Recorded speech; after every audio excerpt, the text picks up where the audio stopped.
ఎవరు అన్నారమ్మ మేము గరీబోళ్ళని, ఎవరు చెప్పారమ్మ మీకు గతి లేనోళ్ళని. ప్రతి చెట్టుకు కాసిన కాయ మీది, ఎండి విరిగిన ప్రతి పుల్ల మీది.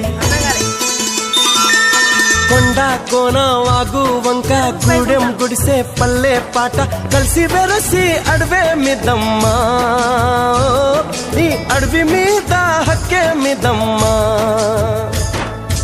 ఎవరు అన్నారమ్మ మేము గరీబోళ్ళని, ఎవరు చెప్పారమ్మ మీకు గతి లేనోళ్ళని.